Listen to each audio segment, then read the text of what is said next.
Good morning, everyone. It's Hanifa Menon from hearthealthbrainhealth.com, encouraging healthy grieving and mindful actions. Today, I want to share a quote with you by Mark Twain. So Mark Twain had a beautiful quotation, one of many, but the one that I'm really interested in sharing with you today is about forgiveness. So he says, "Forgiveness is the fragrance that the violet sheds upon the heel that crushed it." Oh, I love that quotation. I just think it's so beautiful. It's so big. It's so true. And what does that tell us? That the violet is going to be its beautiful self, whether something has crushed it or not.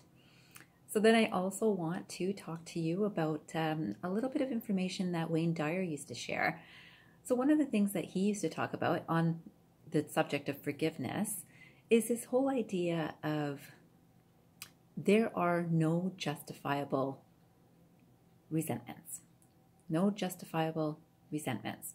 Isn't that interesting?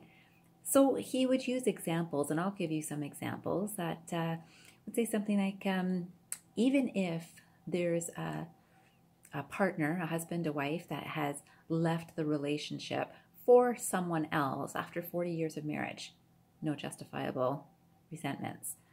Even if someone that is a business partner, an accountant, or a relationship that has stolen money from the company or the home, no justifiable resentments.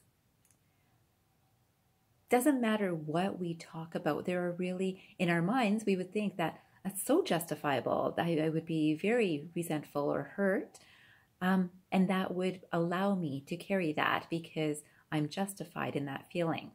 And even though there's an element of truth to that, Wayne Dyer used to also use an analogy of snake bites.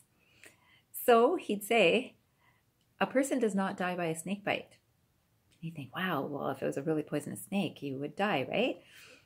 You don't die by a snake bite. You die by the venom that circulates through the blood, right? So you know that it's the venom going through the bloodstream. And so when we think about resentment, what is going or flowing through our blood after a situation that justifiably hurt us, and we hold on to that hurt or that pain or that resentment? It flows through us. That's what slowly destroys us. And so today, I want you to think about, what kind of resentments do you think you're holding on to, or are you aware of holding on to resentments? And it's not to relive the experience. It's to be mindfully aware of what are you not letting go of from your own bloodstream to allow your happiest and healthiest moments. So today, take some time and think about a little bit of mindful attention towards what is the resentment that I'm carrying in my bloodstream, and recognize that that's going to affect the vibration that you put out into the world. If you're feeling that sadness, anger, resentment, hostility, frustration, revenge, any of these things, these lower vibrational energies, you're not in your perfect space. And remember the violet, it's still in its perfect place, even when it's been crushed. So I would encourage you to take a little bit of time to mindfully focus on what kind of things are you holding on to, and are you ready to let them go? You know that I'm here to help you if you need me. You can always reach me at hanifahelps@gmail.com. And otherwise, spend the day understanding yourself and know that you can turn that frown upside down. Have a great day, everyone.